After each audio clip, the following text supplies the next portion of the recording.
Hello po muli mga kababayan, nagbabalik po muli ang inyong katambay. Kamusta po ang lahat? Sana po nasa mabuti tayong kalagayan. Konting tiis lang po. Talagang napakahirap po ng buhay po sa panahon po natin ngayon mga kababayan.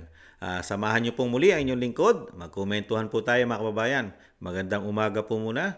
Tanghali, hapon, gabi, madaling araw po sa atin lahat. Saan man sulok ng bansa o mundo tayo naroon. Naway maingatan po tayo mga kababayan. Ito po, umpisahan na po natin komentuhan mga kababayan. Naglabas na naman po ang survey po. Survey po yata nila mga kababayan. At nananatili raw po. Pero kung titingnan natin survey nila, nananatili pa rin po na mataas ang approval at trust rating ng Pangulong Marcos. Kahit po sa sinasabi po ng balita na bumaba raw po. Dahil pati daw po ang Vice President ay bumaba rin daw po ang approval at trust rating sa mga Pilipino mga kababayan. Unbelievable. Nagtataka lang po si Kamanong, nagtataka lang po ako. Nakakataas po pala ng approval at trust rating yung 3 taong issue po na dinala po tayo sa issue ng pera. Lalo po ang proyekto pong malalaking proyekto katulad ng flood control.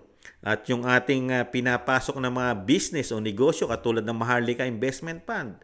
Katulad po ng ating kagintuan na tunilada po. How many tons? Hindi po bababa yata sa 25 tonelada o tons ang naibenta po. Hindi po natin malaman dahil wala pong report kung saan po nila dinala ang pinagbilan. At yung pera po natin sa PhilHealth na natapyasan po ang mga nag-contribute po nating mga kababayan na hindi po bababa sa 60 billion. Ganun din po sa SSS, GSIS at marami pang iba. At lalong-lalo po ang ginawa po nila na pinasasagot na po sila ng Korte Suprema ngayon. Ito pong ginawa nila na sa Bicameral Conference Committee Report o BICAM, yung ating 2025 National Budget mga katambay na napakarami pong questionable na ginawa nila. Pero sa kabila nun, ang ating mga survey company ay talagang nakatutok pa rin po na talagang hindi po bumababa at ang tiwala raw po ng mga Pilipino ay mas mataas pa sa Pangulong Marcos. Ikumpara mo kay Vice President Sara Duterte na kontrolado po nila lahat, pati ang budget ng Vice President ay napakalaki po ng napupolitika po mga katambay. Pero sa kabila nun, yung mga proyekto, ayon na rin mismo sa dating Pangulong Duterte, walang malalaking proyekto ang gobyerno natin ngayon, puro maintenance lang. Pero sa kabila nun, nananatili po ang tiwala ro po ng mga Pilipino. Ang tanong ko po mga tambay, sino kaya mga Pilipino yung mga sinervey? Mga nakasikreto po kasi ito hindi po natin alam. Survey po sila ng ilang piraso at sasabihin nila, ito na ang survey ng majority ng mga Pilipino, mga kababayan. Unbelievable. Nakakalungkot lang po, no? Kasi tumanda na po si Kamanong, pero never ni single o kahit na anumang survey ay wala man lang po akong na-encounter, mga kababayan. Sa tanda na po ni Kamanong, kahit isang survey company na nagse-survey, wala man lang po akong nasaksihan at wala man lang po nagtanong sa akin sa survey. Sa inyo po kaya may nagtanong na para po sabihin na napakalaki po na approval at trust rating ng mga politiko. Mga kababayan, pakinggan po natin ang balita. Bumaba ang trust rating ni na Pangulong Ferdinand Marcos Jr. at Vice President Sara Duterte batay sa SWS survey noong January 2025. Mula 54% sa huling buwan ng 2024, bumagsak sa 50% ang tiwala ng publiko kay Pangulong Marcos Jr. habang bumaba naman sa 49% ang dating 52% trust rating ni Vice President Duterte. Kabilang sa nakikitang sanhi ng pagbaba ng puntos ng dalawa ay ang problema sa tumataas na presyo ng bilihin at mga issue sa paggamit ng pondo ng gobyerno. Nakita niyo po mga tambay yung survey. Ano naman po kinalalaman ng Vice President doon sa tumataas na bilihin? Vice President lang siya. 'Di ba? Dapat po 'yan, yung issue na 'yan, lalo yung sinesurvey nila, sa Pangulo 'yan dahil siya yung Pangulo. Etong Vice President, wala siyang kapangyarihan. Di ba? Nakatutok lang po ang Vice President natin doon sa kanyang limitadong budget. Hindi nga siya pwedeng panghimasukan at magbigay siya ng mga advice dahil ang Pangulo po ay mayroon pong ego yan. May ego. Di ba? Kailangan po ba ang mga suggestion at ang mga ideas ng Vice President ang masusunod? Mga kababayan, hindi po ba? Lahat po yan, ideas po yan ng bagong Pilipinas. Tapos, pati po nagtataas ang bilihin, dito ikakabit mo. Tapos yung mga aligasyon dahil sa maling paggamit ng pera na hindi maipaliwanag, yung sa Vice President nga, 2022 pa yung ini-issue nila. Pero ang COA mismo, hindi nga nagsasabi ang COA na merong korupsyon na ganap o ginawa ang Office of the Vice President sa kanya confidential fund. Hindi po katulad ng Pangulo na how many billions po ang hinahawakan po nila. Di po ba? Ilang taon na. Hindi po bababa sa 5 trillion to 6 trillion po ang binabudget natin ng ating bansa. Sino po may control? Di po ba? Pangulong Marcos lang po ang pumipirma dyan. Lalo pagdating po sa GAA. Kaya nga po yung issue ng GAA nagiging gago na eh. Di ba? Dahil mismo ang Korte Suprema, pinasagot na nga sila dyan na kailangan nyo sagutin yung petitioner na sila Attorney Vic. Di ba? Congressman Ungab kasama si dating Pangulong Duterte, 'di ba? Dahil do sa ginawa nila nga BICAM, 'di ba? Kaya nga nakapagtataka, pilit nilang isinasama sa survey yung kapalpakan ng pagbaba ng approval at trust rating ng Pangulong Marcos, pilit nilang ikinakabit at isinasama kay Vice President Sara Duterte na limitado lang ang kanyang galaw, limitado ang kanyang pera. Sa katunayan, yung kanyang proposal o proposed budget ditong 2025, binawasan pa nga nila yung kanyang 2 billion mahigit sa dami na kanyang programa na nakakatulong sa mga Pilipino, Luzon, Visaya, Mindanao, dahil yung kanyang mga satellite offices ng Office of the Vice President ay puro may paggawa, may pagtulong. Ano ginawa po ng Kamara at Senado? Di ba binawasan, nagtira na lang po sila ng 700 million mahigit. Di po ba? Tapos ngayon, sa kabila ng iniipit ang budget ng Vice President, ganun pa rin po. Dinadala pa rin nila sa survey na ang Vice President ay hindi marunong o sinasabing merong aligasyon dito sa pera ng bayan. Samantala yung kanya, tinga lang. Tinga. Samantalang sa Office of the President, yung kanyang confidential fund, Intel fund, tinga lang nung budget ng Vice President.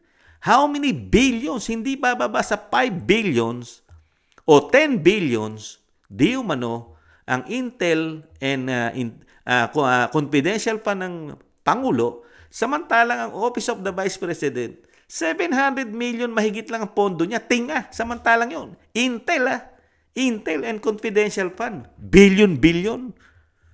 Tapos pagdating sa mga kapalpakan na nakikita po ng mga Pilipino, issue sa kaperahan, damay ang Vice President, damay, na limitado lang hinahawakan niyang pondo, binibigyan pa nila ng issue, kaya nga hindi nila ma-impeach eh. Paano ma-impeach ang isang Vice President na limitado lang ang pondo niya? At napakarami niyang ginagawa.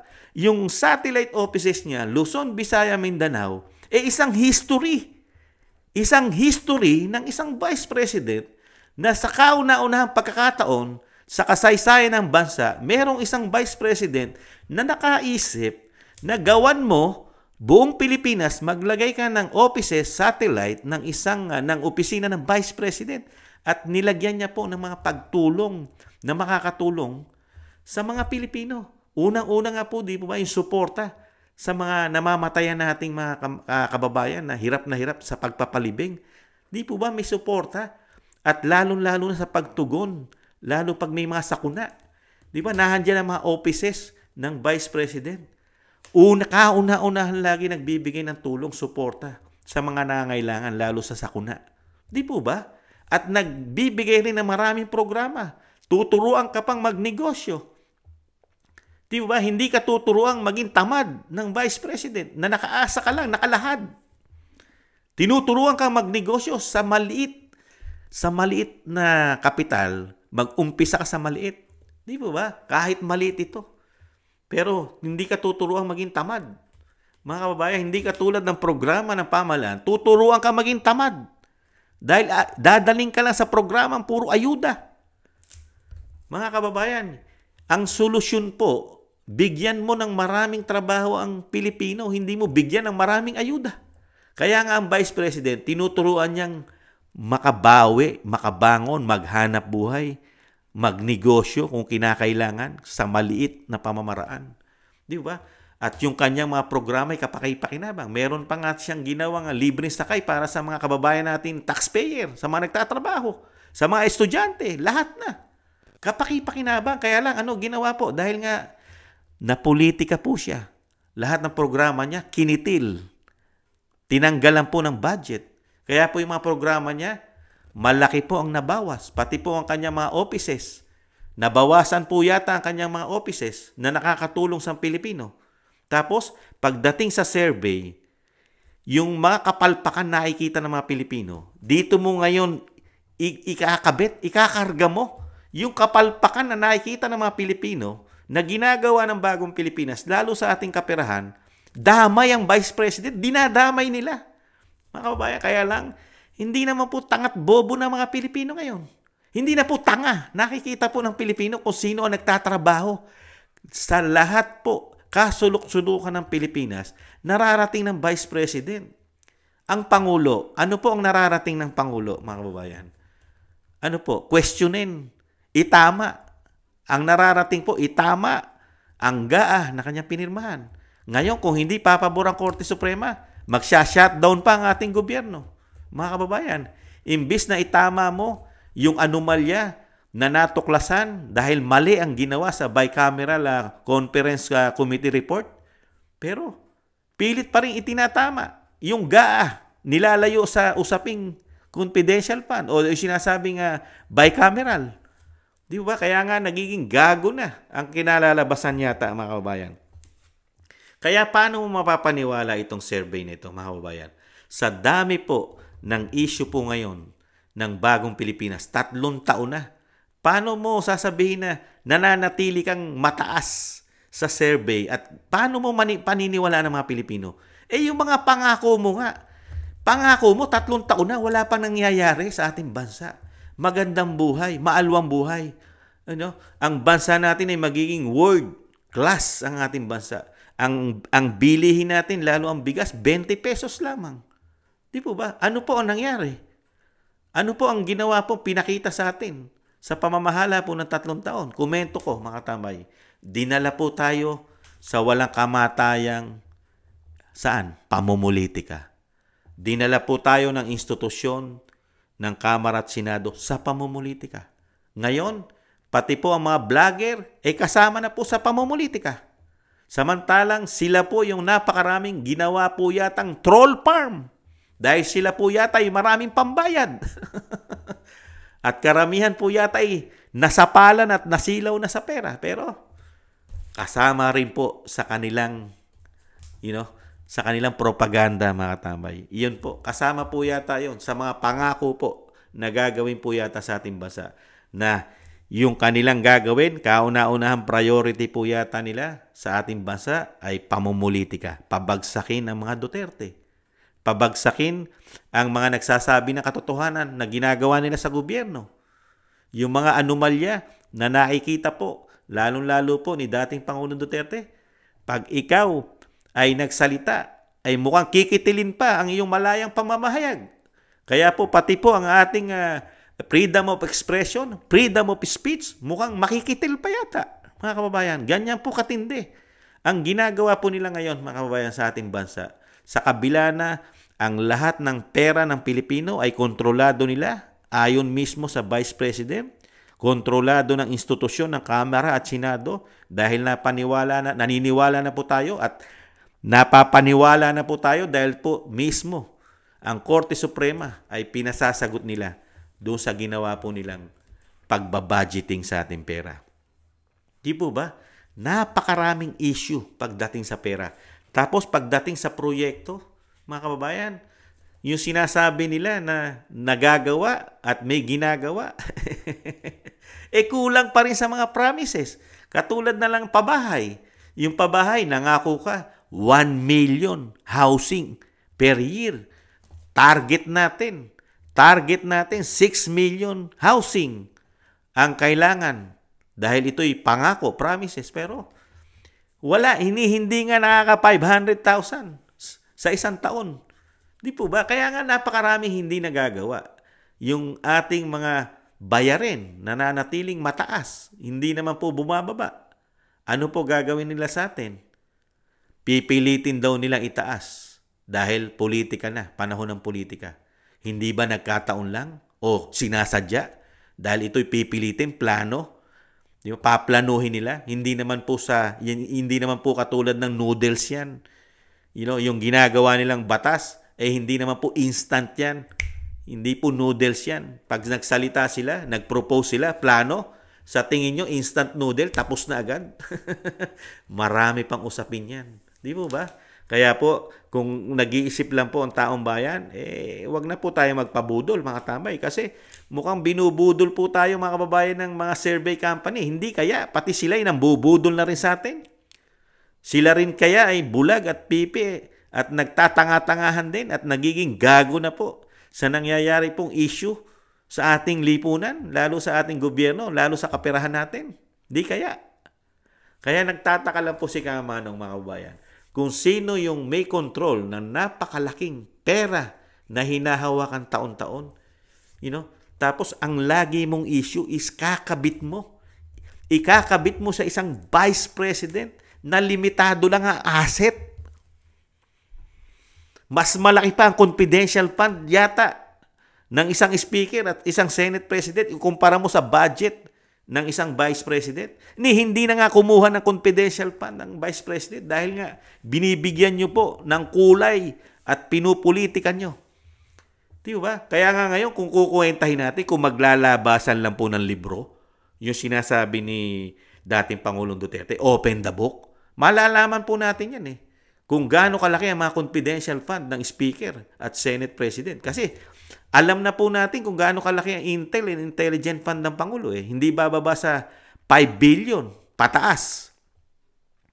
Ang budget ng Vice President ay 700 plus million lang. Magkano kaya ang confidential intel fund naman ng Speaker at ng Senate President? Baka mas malaki pa yung kanila, di kaya? Sa budget ng Vice President na napakaraming satellite offices na nakikita mong gumagawa, nagtatrabaho. Maraming natutulungan.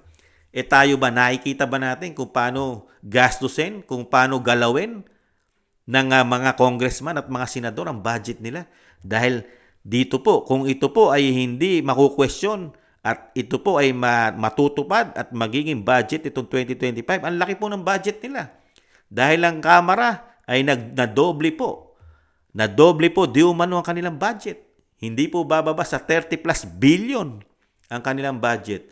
At ganun din po, nagdagdag din po ng pondo o budget ang institusyon po ng Senado, mga kababayan. How many billions? Kaya nga pagdating sa kaperahan, nagtataka lang ang inyong lingkod. Pagdating sa survey, mukhang ang Vice President, dinadala po nila sa napakarami pong hinahawakang pera ng bansa. Samantalang limitado lang ang kanyang pondo. Ikumpara mo sa kanila, mas malaki pa ang pondo ng senador at kongreso ng Senado at ng Kamara. Ikumpara mo sa Vice President. At pag nakikita mo naman, ang trabaho ng Vice President, mas marami pang nagagawa. Kahit limitado. Ikumpara mo sa mga congressman na ang trabaho po yata ay namumorsyento pa sa mga proyekto ng bansa. Pati mga senador, di ba? Namumorsyento pa sila. Ayon kay Senator Villar, di ba? Pinangalanan niya na si Risa Hontiveros daw ay namumorsyento raw di umano sa mga proyekto nito. Ganon din ang mga congressman. Sa mga proyekto, mismo ang Vice President, pinatotohanan niya na mga congressman ay kumikita sa mga proyekto ng bansa, proyekto ng gobyerno. Kumikita sila. Samantalang ang Vice President, kumikita ba? Puro pagtulong, paggawa. Limitado ang budget.